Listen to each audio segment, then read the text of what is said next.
ሰላም ሰላም፣ እንዴት ናችሁ ውድ ፋሚሊዎቼ? እኔ ጋር ሁሉ ሰላም ነው አልሐምዱሊላህ።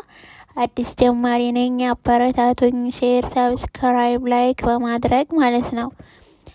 ዛሬ ይዤላችሁ የመጣሁት በራስ መተማመናችንን ወደ ሰማይ የሚያደርሱ 5 ቀላል ልምዶችን ነው ማጋራችሁ ማለት ነው። ነጥብ 1 የአካል ቋንቋሽን ወይንም ቦዲ ላንጉዌጅ አስተካክሊ። የመጀመሪያው ሚስጥር ንግግር ስትጀምሪ ሰዎች ስለ አንቺ እንዲረዱ የሚያደርጉ የአካል አቋምሽ ነው። ስትቆሚም ሆነ ስትቀመጪ አትጉበጪ፣ ቀጥ ብለሽ ቆሚ። ስትናገሪ ደግሞ አይናቸውን ያየሽ ተናገሪ። አንገትሽን ደፍተሽ በምትሄጂ ከሆነ ግን ሰዎች ስለ አንቺ እንዲንቁሽ እድል እየሰጠሻቸው ነው ማለት ነው። ስለዚህ ዛሬውኑ ቀጥ ብለሽ መቆምን ልምድሽ አድርጌ ማለት ነው። ነጥብ 2 ትንንሽ ስኬቶችን መመዝገብ። በራስ መተማመን የሚገነባው ከትንንሽ ድሎች ነው። ዛሬ ጧት 11 ሰዓት ላይ እነሳለሁ ብለሽ ካቀድሽና ከተነሳሽ አሚሮሽ ምን ያስባል? እኔ ያልኩትን አደርጋለሁ የሚል እምነት ይገነባል ማለት ነው። ትልልቅ ነገሮችን በማሳካት አትጠብቂ። በየቀኑ የምታቀጃቸው ትንንሽ ነገሮች በመፈጸም ለራስሽ ያለሽን ክብር ታዳብሪያለሽ ማለት ነው። ነጥብ 3 ራስሽን ከሌሎች ጋር አለማወዳደር። በፍጹም ደግሞ ይሄ ማለት ነው ራስሽን ከሌሎች ጋር ባወዳደርሽ ቁጥር በራስ መተማመንሽን ገደል እየከተትሽው ነው የምትይዙ ማለት ነው። በፍጹም ራስሽን ከሌሎች ጋር ማወዳደር የለብሽም። ራስሽን በማንነት ተቀብለሽ መኖር ነው ያለብሽ ማለት ነው። ማወዳደር በሶሻል ሚዲያ የምታያቸውን ሰዎች ስኬት አንቺን ጉዞ ሊያሸማቅቅብሽ አይገባም።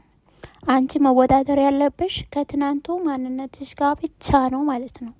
ከትናንቱ ምን ተሻልኩ ብለሽ ራስሽን ጠይቂ። የሌላው ሰው ስኬት አንቺ ተነሳሽነት ይሁን። ሰላም ነው አልሐምዱሊላህ። አዲስ ጀማሪ ነኝ፣ አበረታቱኝ። ሼር፣ ሰብስክራይብ፣ ላይክ በማድረግ ማለት ነው። ነጥብ 4 ዛሬ ይዤላችሁ የመጣሁት በራስ መተማመናችንን ወደ ሰማይ የሚያደርሱ 5 ቀላል ልምዶችን ነው ማጋራችሁ ማለት ነው። ስለ አንድ ነገር በደንብ ካወቅሽ የአካል ቋንቋሽን ወይም ቦዲ ላንጉዌጅ አስተካክሊ።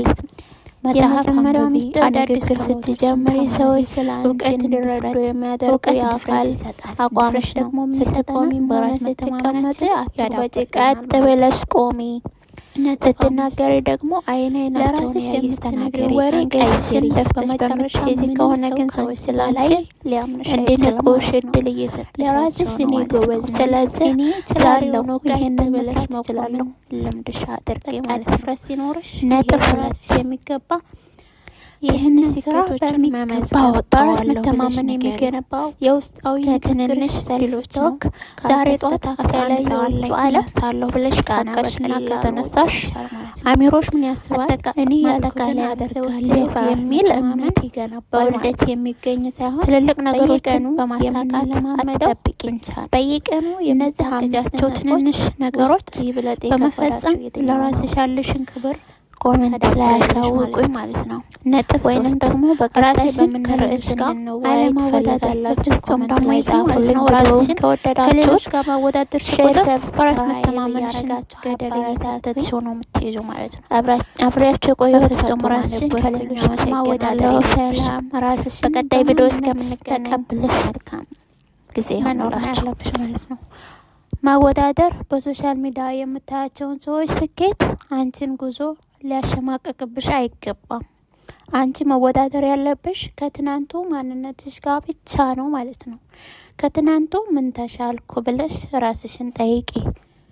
የሌላው ሰው ስኬት አንቺን ተነሳሽነት ይሁንሽ እንጂ የውርደት ስሜት አይፍጠርብሽ። የበታችነት ስሜት ሊፈጥርብሽ አይገባም ማለት ነው።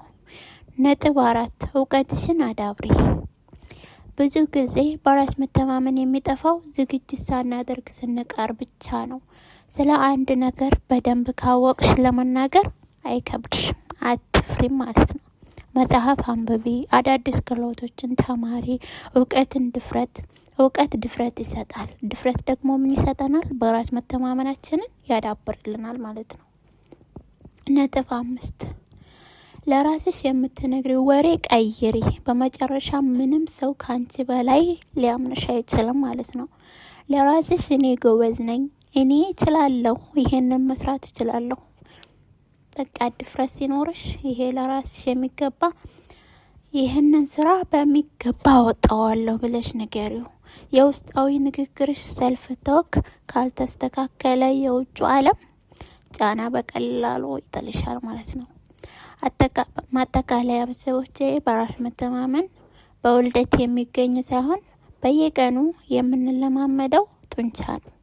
እነዚህ 5 ነጥቦች ውስጥ ይብለጥ የከበዳችሁ የትኛው ነው? ኮሜንት ላይ አሳውቁኝ ማለት ነው። ወይንም ደግሞ በቀጣይ በምን ርዕስ እንድንወያይ ትፈልጋላችሁ? ኮሜንት ላይ ጻፉልኝ። ቪዲዮውን ከወደዳችሁት ሼር፣ ሰብስክራይብ እያረጋችሁ አበረታቱኝ። አብሬያችሁ የቆየሁት ፈጡማ ነበርኩኝ። አመሰግናለሁ። ሰላም። በቀጣይ ቪዲዮ እስከምንገናኝ መልካም ጊዜ ይሆንላችሁ።